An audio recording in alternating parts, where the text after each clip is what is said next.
चले विद्यार्थियों, फिर हम लेकर आ गए हैं मैथ का अब की बार मॉडल लेकर आए हैं। और मैथ का मॉडल कंप्लीट 60 क्वेश्चंस का है।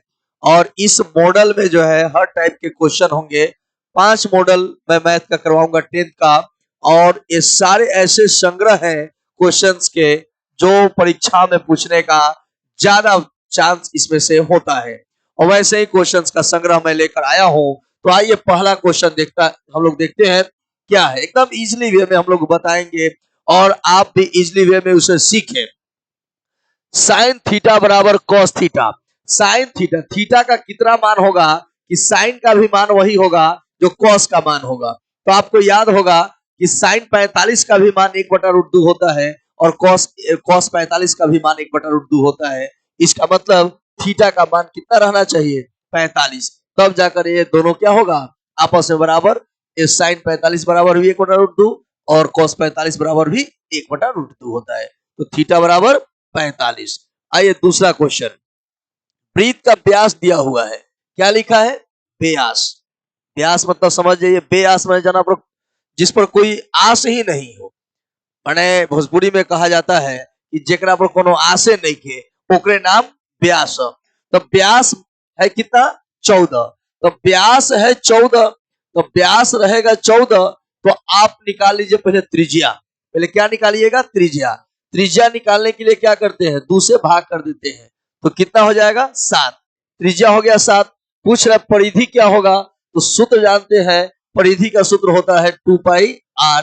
2 पाई का मान हो जाएगा 22/7 और r का वैल्यू हो जाएगा कितना? 7।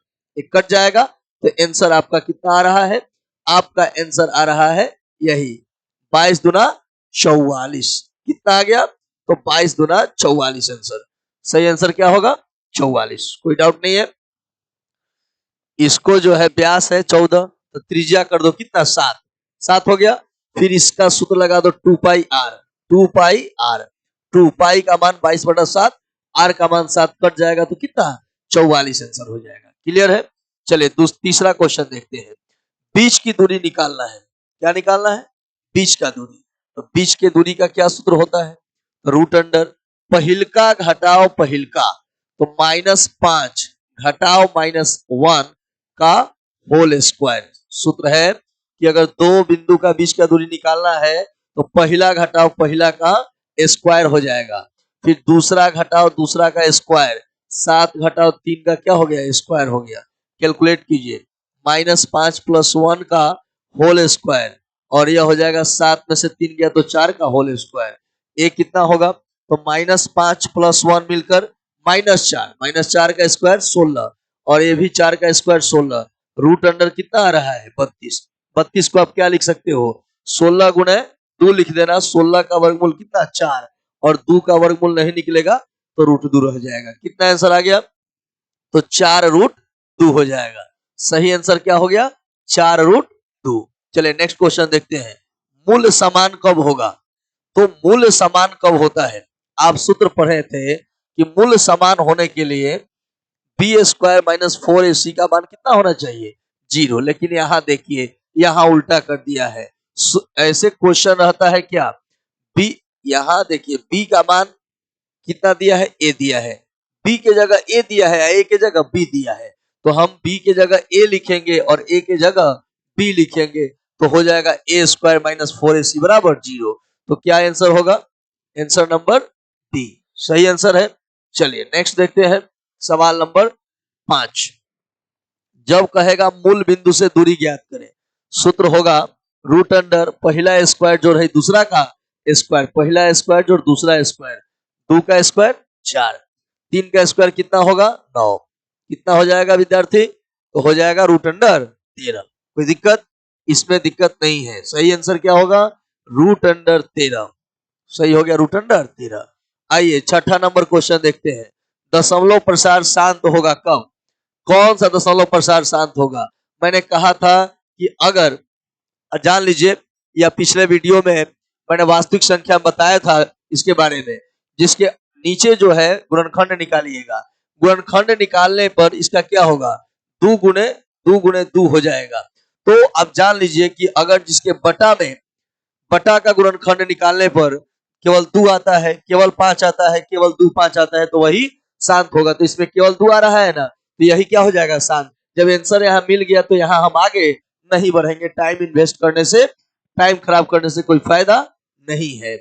चलिए सवाल नंबर 7 देखते हैं। एकदम फास्ट समझेंगे, पूरा समझ में आ जाएगा, वीडियो को रोक रोक कर आप समझ सकते हो। और 5 मॉडल सेट करवाने के बाद ये हो ही नहीं सकता है कि मैथ इससे बाहर का हो जाए, एकदम पूरा टाइप वही होगा। चलिए देखते हैं। मध्य बिंदु निकालना है, मध्य बिंदु निकालना है तो नियम कहता है कि पहिलका जोड़कर 2 से भाग दीजिए। तो 4 अब -2 जोड़िएगा तो कितना आएगा, 2। 2 में 2 से भाग दीजिएगा तो 1 हो जाएगा, ठीक है। फिर दूसरा दोनों जोड़कर 2 से भाग दीजिए, तो यह 3 और यह 1 मिलकर कितना होगा, 4। 4 में 2 से भाग दीजिएगा तो 2। सही आंसर क्या होगा, 1 2। मतलब मध्य बिंदु निकालना होगा ना, तो पहला जोड़ दीजिएगा और 2 से भाग दे दीजिएगा, फिर है दूसरा जोड़ दीजिएगा और 2 से भाग दे दीजिएगा, तो आपका आंसर हो जाएगा। नेक्स्ट क्वेश्चन है कि बेलन की त्रिज्या r है, ऊंचाई h है, तो वक्र पृष्ठीय क्षेत्रफल क्या होगा। तो बेलन का वक्र पृष्ठीय क्षेत्रफल कितना होता है, 2 पाई RH। सही आंसर क्या हो जाएगा, 2 पाई RH। चलिए अब है सेक 60 का मान कितना होता है। सेक 60 है, सेक 60 हो जाएगा, कितना हो जाएगा, तो आप बताइए। तो सेक 60 हो जाएगा 2। कितना हो जाएगा, सेक 60 का मान 2 होता है। सर्वांतर डी हो सकता है, सर्वांतर यहां समझ लो, जैसे लिखा रहेगा 4 6 8 डैश डैश, तो दूसरा में से पहला जो घटाते हैं ना, उसी को सर्वांतर कहते हैं। 6 में से 4 घटाएंगे तो सर्वांतर क्या आएगा, 2 आएगा। तो ये जरूरी नहीं है कि ये प्लस में आवे, हो सकता है माइनस वाला क्वेश्चन रहे तो किसमें आएगा, माइनस में आएगा। प्लस वाला क्वेश्चन रहेगा तो किसमें आएगा, हो सकता है कि प्लस में भी आवे, माइनस में भी आवे। जैसे अब देखिए, वो तो प्लस में आया था, इसमें देखिए 3 2 1 है, तो इसका जब सर्वांतर, हम सर्वांतर को डी से लिखते हैं, तो जब सर्वांतर निकालेंगे तो 2 में से 3 को घटाएंगे ना, कितना आ रहा है, -1 आ रहा है। पहले कितना आया था, प्लस में आया था, अब क्या आ रहा है, माइनस में। तो सर्वांतर किसी का भी माइनस या प्लस हो सकता है या शून्य हो सकता है, तो इनमें से सभी पर हम उत्तर मानेंगे।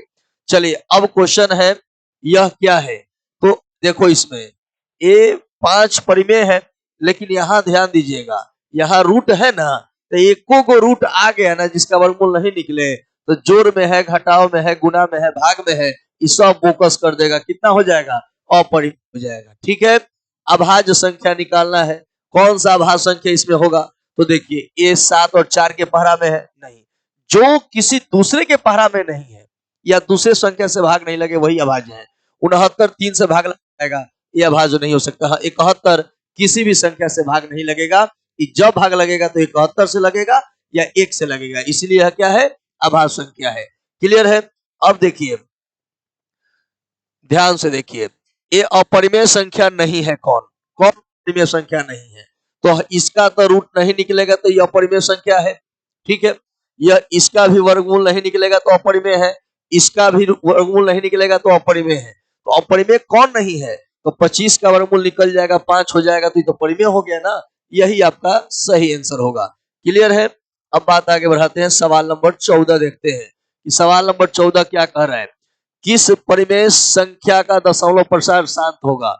अभी मैंने इस पर जिक्र किया था कि इसका निकालेंगे नीचे का गुणनखंड, 15 है तो 3 गुने 5। मैंने कहा था कि नीचे से 2 या 5 चाहिए, इसके अलावा कोई दूसरा हो तो हम उसको शांत नहीं कर सकते हैं। 15 में क्या है, 3 और 5 है ना, तो 3 और 5 है तो ये नहीं होगा, ये शांत नहीं होगा। क्यों नहीं होगा, ये अपने साथ लेकर आया है। क्यों लेकर आया भाई, जब नियम यह है कि 5 रहेगा तो शांत होगा, 2 रहेगा तो शांत होगा, 2 और 5 रहेगा तो शांत होगा, तो 3 लेकर काहे आया, इसलिए शांत नहीं होगा। यहां देखो 160 का निकालो, ये पहले जो छोटा छोटा उसको निकाल दो, ये 7 गुने 5 में ये होगा, नहीं होगा, संभव नहीं है। 60 को देख लेते हैं, 60 को देख लेते हैं निकाल कर कि क्या स्थिति है। तो गुणनखंड निकालेंगे ना, तो इतना आ जाएगा, ये 3 गुने 2 गुने 2 गुने 5 आ जाएगा। तो 2 5 तो ठीक है, 3 काहे लेकर आया, ये भी नहीं होगा। तो 3 को जब नहीं होगा तो ये बिना बनाए यही आंसर हो जाएगा, यही होगा, यह क्या हो जाएगा, शांत हो जाएगा। आइए सवाल नंबर देखते हैं 15। दो लगातार सम संख्या। तो मैंने वास्तविक संख्या के वीडियो में बताया था कि दो लगातार सम संख्या का महत्तम जो होगा वह क्या होगा। तो दो लगातार सम संख्या का जो महत्तम होगा वह कितना होगा, 2 होगा। कोई डाउट नहीं होना चाहिए इसमें। चलिए नेक्स्ट क्वेश्चन की तरफ बढ़ते हैं। सवाल नंबर 16 कह रहा है कि 1 by alpha plus 1 by beta. पहले इतना तो जान लो भाई, 1 बाई अल्फा 1 बाई बीटा रहे ना तो डायरेक्ट सूत्र लगा दीजिएगा माइनस बी बाई सी। क्या लगाइएगा, माइनस बी बाई सी लगाइएगा। अब देखो यहाँ माइनस बी कौन होता है, एक्स के बगल वाला, तो एक्स के बगल में कुछ नहीं है तो क्या है, एक है। सी कौन होता है, जिसमें एक्स नहीं लगा होता है, -2 है। कट कर कितना हो जाएगा, 1/2। सही आंसर क्या हो जाएगा, 1/2 हो जाएगा। चलिए सवाल नंबर 17 की बात करते हैं। धीरे धीरे हम लोग बढ़ रहे हैं और पूरा देखना होगा। पूरा देखिएगा तो एक पूरा कंसेप्ट क्लियर हो जाएगा, नहीं तो आधे पर से देखिएगा तो फिर वही दिक्कत हो जाएगा। जिन समस्याओं से आप जूझ रहे हैं वह समस्याएं दूर नहीं होगा और मेरा भी मेहनत बेकार हो जाएगा। इसलिए आप मेहनत को सफल बनाइए, आप पूरा वीडियो जरूर देखिए, इससे आपको ही फायदा मिलेगा। चलिए यह लिखा है nवां पद का मान है an प्लस बी है। ठीक है, कह रहा है कि इसका पदांतर मतलब सर्वांतर का मान कितना होगा। तो आप पहले एक बैठा दो, बैठाओ n के जगह एक, तो n के जगह बैठाओगे एक तो a प्लस बी हो गया। अब फिर n के जगह इसमें कितना बैठाओ, 2 बैठाओ, तो ये हो जाएगा 2a प्लस बी। सर्वांतर निकालते हैं। सर्वांतर निकालने के लिए क्या करते हैं कि दूसरा में से T2 घटाओ T1 करते हैं। सर्वांतर निकालने के लिए घटाते हैं, तो b में से b गया तो खत्म, और 2a में से a जाएगा तो क्या बचेगा, a बच जाएगा। तो इसका सही उत्तर क्या हो जाएगा, a। क्या आंसर होगा, a हो जाएगा। इसमें देखो 18 नंबर में, 18 नंबर में कोमा के पहले वाला क्या होता है, भुज, और कोमा के बाद वाला क्या होता है, कोटि। तो भुज पूछ रहा है तो कोमा के पहले वाला क्या हो जाएगा, भुज। a का मान माने जो इसका भुज है वह कितना होगा, 6 होगा। क्यों, तो x इसको बोलते हैं, जैसे 6 - 5 लिखा है ना, तो यह x नियामक हो गया, ये y नियामक हो गया। तो x नियामक को भुज कहते हैं, तो भुज का मान कितना हो जाएगा, 6 हो जाएगा। चलिए सवाल 19 को मैं बता देता हूं, इसको डिटेल्स बताना पड़ेगा। चतुर्थांश होते हैं 4 गो। ये पहला चतुर्थांश है, ये दूसरा है, ठीक है, ये तीसरा है और ये चौथा है। अगर प्लस प्लस रहे तो प्रथम होगा, यदि माइनस और प्लस रहे तो द्वितीय होगा, यदि माइनस माइनस रहे तो तृतीय होगा, अगर प्लस माइनस रहे तो चतुर्थ होगा। अब यहां देखिए, यहां क्या लिखा है, 2 और 3, 2 भी प्लस में 3 भी प्लस में, तो प्लस प्लस दोनों है तो किसमें होगा, पहला होगा, फर्स्ट क्वाड्रेंट में होगा, पहला चतुर्थांश में होगा। क्लियर है। चलिए आगे बढ़ते हैं, आगे बढ़ते हैं। करें ए और बी का मान ज्ञात करें। एक्स का जगह पर ए है और वाई के जगह पर बी है, माने एक्स के जगह ए मान लीजिए और वाई के जगह बी, एक्स के जगह ए और वाई के जगह बी। कुछ नहीं करना है, बिना मान निकाले बना सकते हो। यहां से ऑप्शन देखिए, कह रहा है कि ए में से बी घटाने पर 2 आएगा, तो घटाएंगे पहिलका में से दूसरका को, तो 3 में से 5 जाएगा तो -2, तो ये ऑप्शन नहीं होगा। यहां देखिए तो 3 में से 1 घटाएंगे तो कितना मिलेगा, 2। करे ना, घटाने पर 2 मिलना चाहिए, और करे कि जोड़ने पर 4 मिलना चाहिए, तो घटाने पर 2 मिलेगा और जोड़ने पर 4 मिलेगा। इसका सही आंसर क्या होगा, सी होगा। ऑप्शन से सीधा आपने पकड़ लिया। चलिए सवाल नंबर 21 कह रहा है कि मूलों की प्रकृति ज्ञात करें। यह क्वेश्चन है ना, तो मूलों की प्रकृति ज्ञात करने के लिए सबसे पहले निकालिए b² - 4ac। b का मान इसमें कितना है, 2 है, 2 लिख दो, लिखा गया 2। a का मान कितना है, तो x² के बगल वाला a होता है तो 1 हो गया। c कितना है, यह इसको c बोलते हैं, c हो गया। 4 घटाओ 16 इसमें आ रहा है -12 आ रहा है। कितना आ रहा है, -12। तो जब माइनस में होगा तो उसका मान होगा तो होता है अवास्तविक। क्या होगा, अवास्तविक, इसका सही उत्तर हो जाएगा। आइए अब चलते हैं सवाल नंबर 22। तो सवाल नंबर 22 मैंने इसके पहले क्वेश्चन बनाया था, बताया था आपको कि रूट अंडर करके पहला घटाव पहला का स्क्वायर करेंगे। तो पहला घटाव पहला का स्क्वायर करेंगे तो 4 में से 2 गया तो 2 है, 2 का स्क्वायर 4 हो जाएगा। फिर करें दूसरा घटाव दूसरा। अब ये मत सोचिएगा कि इसमें से इसमें घटाए या इसमें से इसमें घटाए, इसमें से इसमें घटाओ और दूसरा में से दूसरा घटाना है। अब इसमें से इसको घटाओ या फिर इसको इसमें से घटाओ, कोई फर्क नहीं पड़ेगा। तो 3 में से -1 जाएगा, घटाइएगा तो 4 हो जाएगा 3। अब -1 तो 4 हो जाएगा, 4 का स्क्वायर 16। तो रूट अंडर कितना हो गया 20। 20 का जब निकालिएगा ना बबुआ तो हो जाएगा 5 गुने 4। तो 4 का वर्गमूल 2 और रूट अंडर 5 रह गया। तो 2 रूट अंडर 5 सही आंसर होगा। सही आंसर हो जाएगा 2 रूट अंडर 5। मध्य बिंदु के बारे में मैंने समझाया था कि पहला जोड़ पहला करो, 4 जोड़ 2 6 हो जाएगा। कह रहे हैं ना कि भाई मध्य बिंदु से इतना की दूरी ज्ञात करें, तो पहले इसका मध्य बिंदु तो निकाल दें। 4 और 2 6, 2 से भाग देना है मध्य बिंदु के लिए तो 3 हो जाएगा।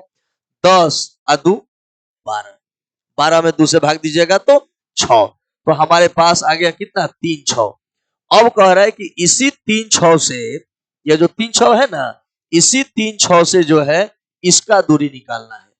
तो रूट अंडर इसका दूरी निकालना है ना, तो 3 में से 0 गया तो 3, तो 3 में से 0 गया तो 3 का स्क्वायर कर दो। 6 में से 2 गया तो 4, 4 का स्क्वायर 16। ये हो जाएगा 9 प्लस में 16, 16 9 25 और 25 का वर्गमूल कितना 5। सही आंसर क्या हो जाएगा 5 हो जाएगा। इसमें कोई डाउट नहीं होना चाहिए। चलिए आगे बढ़ते हैं। केंद्रक का, तो केंद्रक के निर्देशांक के लिए फर्स्ट तीनों जोड़ो। ये हो जाएगा कितना 2 और 4 6 हो जाएगा। ये 6 हो गया। फिर इसको देखो 10 10 हो गया और 10 में से 1 गया तो कितना 9। अब क्या करेंगे कि दोनों में 3 से भाग दे देंगे। तो 3 से जब भाग दीजिएगा ना तो ये हो जाएगा 2 और ये हो जाएगा 3। तो इसका सही आंसर क्या हो जाएगा 2 3। केंद्रक का निर्देशांक याद करना होगा ना, तो पहल का तीनों जोड़कर 3 से भाग, दूसरा का दोनों जोड़कर 3 से भाग और इसके साथ ही आपका मिल जाएगा केंद्रक का निर्देशांक। इसको देखिए संरेख है या नहीं, संरेख हो तो क्या होगा। तो संरेख होने का एक कंडीशन मैं बता दे रहा हूं, एकदम आसानी से आप बना लोगे, इसमें कोई दिक्कत नहीं होगा आपको। संरेख कब होगा यह जानने की आवश्यकता है। तो एक लॉन्ग क्वेश्चन में भी आता है, ये सीधा आप सूत्र लगा सकते हो, x1 into y2 minus y3 plus x2 into y3 minus y1 plus x3 into y1 घटाओ y2। मैं यह तरीका बता रहा हूं और बराबर में 0 कर देना। मतलब संरेख होने के लिए सूत्र लगाइएगा सीधा x1 y2 minus y3 x2 y2 minus y1 x3 y1 minus y2 और बराबर में 0 बिठा दीजिएगा। अब देखिए यह x1 है, यह y1 है, यह x2 है, यह y2 है, यह x3 है, यह y3 है। ये हो जाएगा और ये मान बैठाइएगा ना तो इसमें से आंसर आ जाएगा, कोई एक ऑप्शन आंसर आ जाएगा। और ये बनाकर और मुझे कमेंट बॉक्स में जरूर बताएं कि आपने इसका आंसर कितना प्राप्त किया। ठीक है, कुछ तरीका मैं बता दूंगा तो आप बनाइएगा तो और आपका बढ़िया होगा मैथ। चलिए अब यहां से हम लोग देखेंगे कि क्वेश्चन जो है यहां समकोणिक आर्यभट्ट से वो प्रेरित है। और उसके बाद जो है सवाल नंबर 27 देख लेते हैं। माने वहां पे एक कथन किसका कर रहा है, दो समकोणिक। तो थेल्स का तो है नहीं, थेल्स का तो दूसरा प्रमेय है, यूक्लिड्स का नहीं है, तो आर्यभट्ट इसका सही आंसर होगा। सवाल नंबर 27 को देखते हैं। यदि किसी त्रिभुज के दो भुजाओं के वर्गों का योग तीसरी भुजा के वर्ग के बराबर हो तो तीसरी भुजा के सम्मुख का कोण कितना होता है। तो दो भुजाओं का योग तीसरी भुजा के वर्ग के बराबर हो तो ये पाइथागोरस प्रमेय है और पाइथागोरस का विलोम है। तो तीसरी भुजा के सामने का कोण होता है समकोण मतलब 90 डिग्री। क्लियर है? चलो सवाल नंबर 28 की तरफ बढ़ते हैं। ए कह रहा है एरिया त्रिभुज ABC और बटा एरिया त्रिभुज DEF। नियम तो यह कह रहा है कि इसका कोई भुजा ABC का कोई भुजा का स्क्वायर और इसके ही संगत EF का स्क्वायर। अब देखो ABC का क्षेत्रफल कितना दिया हुआ है?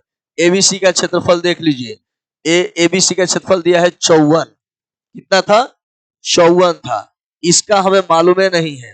एरिया त्रिभुज DEF बराबर BC स्क्वायर है।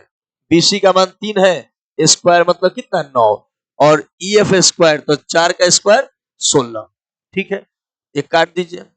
9 से 9 छक 54, कैंचिया गुना कर दो तो इसका माना जाएगा 100 छक 96। तो इसका सही आंसर क्या हो जाएगा? 96। एक और विधि है, चाहो तो एकदम आसानी से बना सकते हो। 3 का स्क्वायर कर दो। ये BC जो है किसका भाग है? ABC का है ना, तो भुजा का स्क्वायर कर दो। 3 का स्क्वायर 9। 9 से भाग दे दो 54 में, कितना? 6 आ जाएगा। और 6 जो आ गया फिर इसका स्क्वायर करके गुना कर दो, कितना हो जाएगा? 96। इसका सही आंसर हो जाएगा। जैसे मैंने प्रोसेस बताया था वैसे बना लेना। वृत्त के अंदर दिए हुए वृत्त के अंदर एक दिए हुए बिंदु से वृत्त पर कितनी स्पर्श रेखाएं खींची जा सकती है? तो कोई वृत्त है, इससे जो है स्पर्श रेखा कितनी खींची जा सकती है? तो इससे 2 स्पर्श रेखाएं खींची जा सकती है। कितनी स्पर्श रेखाएं? वृत्त के अंदर एक दिए गए बिंदु से वृत्त के अंदर दिए गए एक बिंदु से कितनी स्पर्श रेखाएं? तो बाहर कहेगा तो 2, वृत्त के बाहर कहेगा। वृत्त के अगर बाहर कोई बिंदु हो तो 2। अब वृत्त के अंदर जब हो जाए तो कोई रेखा खींचा जाएगा? चांस नहीं है। वृत्त के अंदर यहाँ तो स्पर्श रेखा कहां से खींचाएगा? तो नहीं खींचाएगा। तो कितना आंसर होगा? 0 आंसर होगा। ठीक है, आइए सवाल 30 देखते हैं। सवाल 30 ये जरा ध्यान से देखिएगा। यह 2 त्रिभुज है ABCDEF। संगत देखो AB बटा D। ठीक है, AB बटा D, यह AB बटा में D सही है। BC बटा EF, BC बटा में EF अगर है तो कोण A किसके बराबर होगा? तो देखिए ना, कोण A किसके बराबर है? D के। ये होगा नहीं, यही इसका सही आंसर होगा। कह रहा है कि समरूप होंगे जब दोनों त्रिभुजों के समरूप होंगे। कब कब समरूप होगा? तो यही कंडीशन है, ये दोनों जो है वह संगत है। तो अब ऐसी स्थिति में B जो है D के बराबर तो होगा नहीं। ये B कहां और कहां D? ये नहीं होगा। A F के यहाँ A है तो ऊपर होना चाहिए, F है तो नहीं होगा। BE के जो है तो दोनों भुजाओं के संगत अनुपातिक है, तो इसके बीच के जो होगा B बराबर क्या होना चाहिए? E होना चाहिए। जैसे यह और यह, इसके और इसके बटा में, इसके और इसके बटा में, तो दोनों के बीच का यह जो कोण है अगर A बराबर है B बराबर E तो ये क्या हो जाएगा? समरूप हो जाएगा। दोनों त्रिभुज क्या हो जाएंगे? समरूप हो जाएंगे। हालांकि समरूपता की यह कंडीशन है कि अगर यहाँ पे तीनों कोण जो है, तीनों कोण अगर बराबर हो जाए, जैसे A D के, B E के और C F के, तब हो जाएगा। लेकिन चारों ऑप्शन में से कोई एक ऑप्शन देना है तो देखिए यह इसके संगत है, यह और यह संगत में है, बटा में है, यह और यह भी अगर बटा में है तो इसके बीच वाला कोण क्या होना चाहिए? बराबर होना चाहिए। तो खैर ये आपका आंसर हो जाएगा। चलिए अब चलते हैं नेक्स्ट क्वेश्चन की तरफ। ठीक, चलिए जो मैंने कहा था कि चलिए 30 तक तो आपका हो गया। ए बी बराबर, कोण बी बराबर क्या हो जाएगा? ए ई हो जाएगा। दोनों भुजा था उसके बीच का कोण हो जाएगा बराबर। चलिए यहाँ एक दिमाग पे आ रहा है, जो 26 नंबर जो क्वेश्चन था मैंने उसको पूरा देखा नहीं। 2 समकोणिक त्रिभुजों में उसकी संगत भुजाओं का अनुपात सदैव समान होता है। सदैव समान होने वाला जो बात है यह थेल्स ही ने कहा था। ये थेल्स इसका सही उत्तर होगा, आर्यभट्ट यूक्लिड्स नहीं होगा। 2 समकोणिक त्रिभुजों में, 2 समकोणिक त्रिभुज अगर हो उनकी संगत भुजाएं का अनुपात जो है सदैव समान होता है। यह किसने कहा था? थेल्स ने कहा था। उसको देख लीजिएगा। चलिए अब हम इसमें आगे बढ़ते हैं। क्वेश्चन है आपका सवाल नंबर 31। 31 नंबर है, समद्विबाहु समकोण त्रिभुज एबीसी कोण सी समकोण है तो AB स्क्वायर का मान क्या होगा। मतलब अगर इस तरह से है ए बी सी, अगर यह सी जो है क्या है समकोण है तो AB स्क्वायर का मान क्या होगा। ध्यान दीजिएगा, AB स्क्वायर है, AB स्क्वायर क्या है कर्ण है ना, तो कर्ण है तो आप देख सकते हैं कर्ण का स्क्वायर क्या होता है, कर्ण स्क्वायर, ये लंब स्क्वायर, ये आधार स्क्वायर। लेकिन कह यह रहा है कि समद्विबाहु है, समद्विबाहु माने यह दोनों आपस में क्या है बराबर, तो मैं BC की जगह क्या बैठा रहा हूं, AC ही बैठा रहा हूं। AC स्क्वायर मिलकर 2AC स्क्वायर, तो आंसर क्या हो गया AB स्क्वायर बराबर 2AC स्क्वायर। सही है, इसका आंसर हो जाएगा 2AC स्क्वायर। क्लियर है। अब आइए इसको देखते हैं कि P से एक वृत्त जिसका केंद्र O पर खींची गई हो तो दो स्पर्श रेखाएं P और PB के बीच का कोण 80 है, तो POA का मान ज्ञात करना है। मतलब यह जो है बाह्य बिंदु से एक बाह्य बिंदु यहां पर P है, क्लियर है, P है, यहां से इसको मिला दिया जाए। अब क्या है, यहां दिया है PAPB, यह A है यह B है, कोई दिक्कत नहीं है। यह जो होता है वह 90 होता है, इसको O मान लो, ये भी यहां पर कितना होता है 90। अब जरा सोचो, यह जो कोण दिया है 80, ये पूरा कोण दिया है 80, तो इसके भीतर का एगो 40, एगो क्या हो जाएगा 40। तो यहां देखिए यह हो गया 40, यह कोण ए त्रिभुज में आप देखो इसमें एक यह कोण 40 यह 90, तो 90 या 40 मिलकर हो जाएगा 130। और पूछ रहा है POA का मान, तो 180 में से 130 घटा दीजिएगा कितना मिलेगा 50 मिलेगा। सही उत्तर क्या हो जाएगा 50 हो जाएगा, इसमें कोई डाउट नहीं होगा। चलिए आगे बढ़ते हैं। ABC, ABC एथेल्स का है, ABC या DE जो है समानांतर है। क्वेश्चन क्या कर रहे हैं, क्वेश्चन कर रहे हैं कि AD बटा DB, AD बटा DB बराबर क्या होता है AE बटा EC होता है। तो AD बटा DB का मान 3/1 दिया है, AE बटा EC, AE का मान 6.6, EC हमें मालूम है नहीं है। अब इसको काटिए जरा, एक कट जाएगा तो 2.2 हो जाएगा, EC का मान हो जाएगा 2.2, मतलब EC का मान 2.2 हो जाएगा, AE का मान दिया है 6.6। तो पूछ क्या रहा है AC, तो यहां से यहां जो है आपका AE है, देख रहे हो ना, यहां से यहां क्या है AE है, यह है EC, पूरा AC पूछ रहा है, जोड़ दीजिए 8.8, 6.6 और 2.2 जोड़िएगा तो कितना आएगा 8.8। सही आंसर इसका यही हो जाएगा। आइए सवाल नंबर 34 देखते हैं। 10वां नंबर पद क्या होगा, कह रहे 10वां नंबर पद क्या होगा, तो T10 का सूत्र क्या होगा A plus 9D, A plus क्या हो जाएगा 9D हो जाएगा। A का मान कितना है 8 है, 9 और D का मतलब कितना कितना बढ़ रहा है, दो को बढ़ रहा है ना, तो D का मान 2 हो जाएगा। 8 जोड़ 18 कितना हो जाएगा 26। सही आंसर क्या हो गया 26 हो गया, कोई डाउट नहीं है इसमें। चलिए आगे बढ़ते हैं। सवाल नंबर आ गया 35। कह रहा है कि एक मूल 2 है तो बताना है K का मान। जहां x है वहां 2 बैठाइए, एक मूल 2 दे दिया ना, तो जहां x है वहां क्या बैठाइएगा वहां 2 बैठाइए, बराबर में 0 जैसे रहने दो। 4 जोड़ ये 2 दूना 4 के प्लस में 4 बराबर 0, यहां से देखिए 4 के बराबर 4 और 4 कितना होगा 8, उधर जाएगा तो कितना -8, ये कट जाएगा तो K का मान हो जाएगा -2 हो जाएगा। K का मान कितना हो जाएगा -2। सही आंसर इसका क्या हो जाएगा -2। मैंने क्या किया कि अगर एक मूल इसका 2 है तो x की जगह क्या बैठाएंगे 2 बैठाएंगे, x की जगह 2 बैठा दीजिए, इसका मान हो जाएगा। ठीक है, चलिए इसके बाद क्या है, सवाल नंबर 36 है। कौन सा पद शून्य होगा, कौन सा पद शून्य होगा, तो आप सीधा सूत्र लगाओ। मान लो Tn का मान कितना होगा शून्य होगा, तो Tn का सूत्र क्या होता है A plus n-1 into D हो जाएगा। ठीक है, A का मान यहां से बैठाओ, कितना है 21 है। ए का मान आपका हो गया 21, एन नहीं दिया हुआ है। और डी का मान कितना, तो डी निकालने के लिए दूसरा में से पहला घटाते हैं ना, तो 18 में से 21 जाएगा तो कितना -3 हो जाएगा। -3 बराबर में 0 हो जाएगा। अब क्या करें, तो n-1 गुणा में -3 है, रहने दो, प्लस में 21 है ना, इधर जाएगा तो क्या हो जाएगा -21, यह कट जाएगा, 7 मरतबे कट जाएगा, तो n बराबर क्या हो जाएगा 7, माइनस में 1 है, इधर जाएगा तो प्लस, तो n का मान क्या हो गया 8 हो गया। ठीक है, तो यह जो है कुल मिला के 8वां नंबर जो पद होगा वह कितना होगा, 0 हो जाएगा। चलिए ठीक है, अब यहां से हम आगे बढ़ते हैं।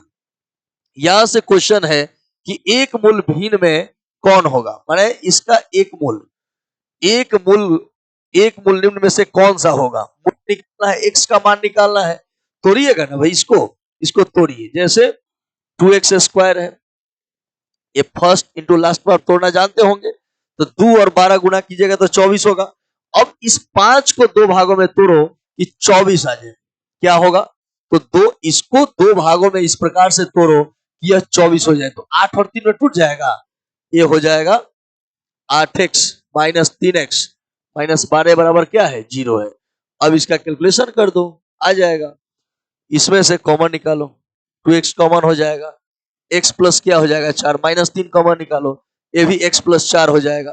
तो आप जानते हो जो कोष्ट में है वो दोनों में से एक हो जाएगा, फिर 2x माइनस 3 बराबर हो जाएगा 0, 2 भाग में बांट दो, x प्लस 4 बराबर 0, x बराबर -4 हो जाएगा, प्लस है तो इधर जाएगा तो माइनस, इसको तोड़ो तो x बराबर कितना हो जाएगा 3/2, तो 2 आंसर आ रहा है एक -4 और एक 3/2, तो ए को पूछ रहा है तो कौन हो जाएगा -4 हो जाएगा। ठीक है, आगे बढ़ते हैं। क्वेश्चन है अल्फा जोड़ बीटा का मान क्या होगा। क्वेश्चन क्या है, अल्फा जोड़ बीटा, तो क्या होता है अल्फा जोड़ बीटा का मान क्या होता है -b/a, तो -b/a, तो b की जगह कितना है -2 है ना, -2 है।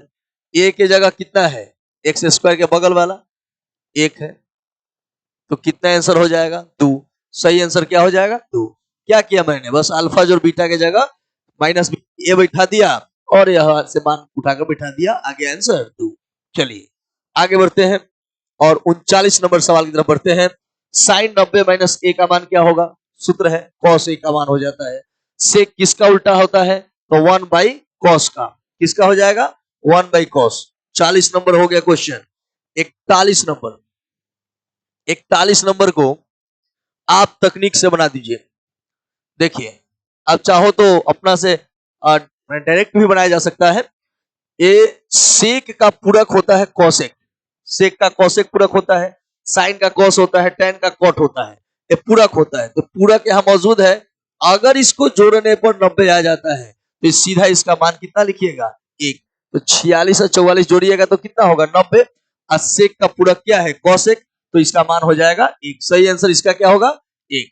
अब इसको देखिए 42 नंबर सवाल, 2 cos स्क्वायर 60, तो 2 cos स्क्वायर 60, तो cos 60 का मान क्या होता है, तो cos 60 का मान होता है 1/2, स्क्वायर है तो स्क्वायर लगा दो, 2 गुणे 1/4 काट दोगे तो हो जाएगा 1/2, माने इसका सही आंसर क्या हो जाएगा 1/2 हो जाएगा। बस इसका मैंने सिर्फ मान बैठा दिया।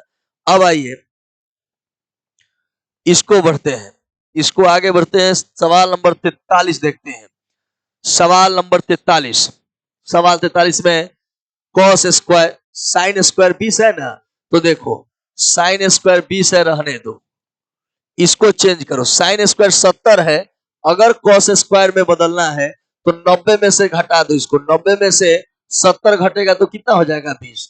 अब बात नियम यह है कि साइन स्क्वायर के बगल में जो है प्लस का चिन्ह देकर cos स्क्वायर के भी बगल में वही रहे तो मान क्या हो जाता है 1, तो इसका सही आंसर क्या हो जाएगा 1 हो जाएगा।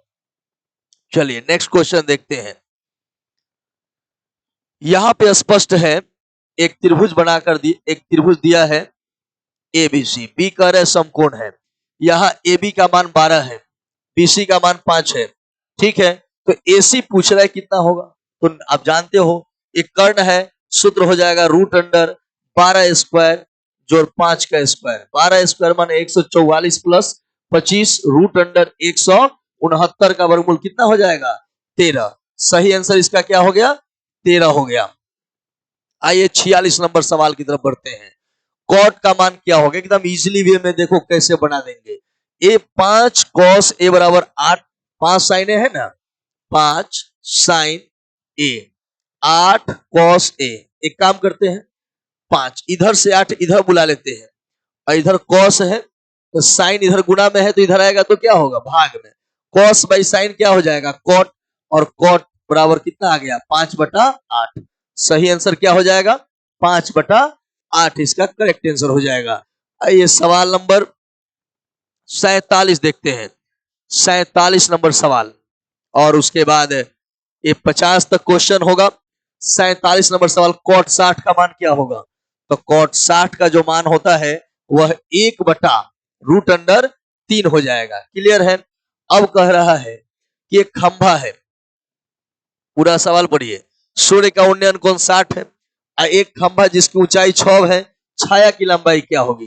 तो खंभा कौन होगा, ऊपर यह खंभा होगा, छाया यह मालूम नहीं है, और यह कोण जो है कितना है 60 है। तो लगा देंगे tan 60 P बटा में, मैंने आप लिखिएगा ना, यह सूर्य का उन्नयन कोण कितना है 60, खंभा है 6, इसका मान ज्ञात करने के लिए पूछ रहा है। तो अब जो है ये हो जाएगा 6 और यह मान निकालना है। तो इसका मान बताइए, tan 60 का मान कितना होता है, tan 60 का मान √3 होता है।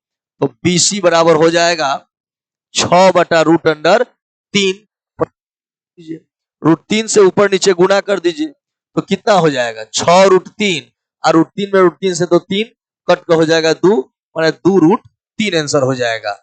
इसका सही आंसर हो जाएगा 2√3। क्लियर है। अब यहां से एक शॉर्ट टेक्निक बता रहा हूं।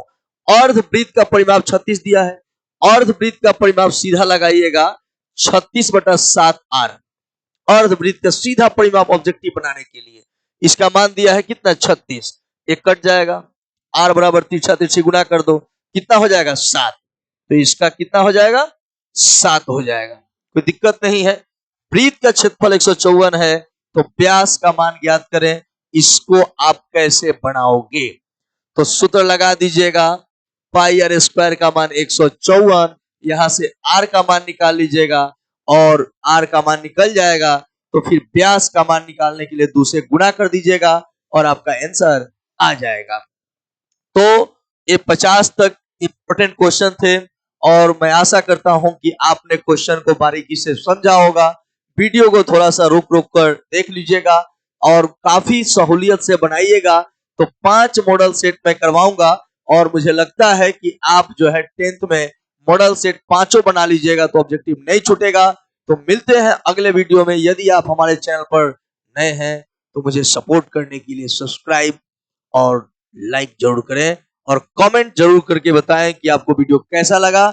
और बाकी अगर आपको अच्छा लगता है, बाकी आपको वीडियो अच्छा लगता है तो आप अपने दोस्तों में शेयर जरूर करें। मिलते हैं नए वीडियो में, तब तक के लिए धन्यवाद।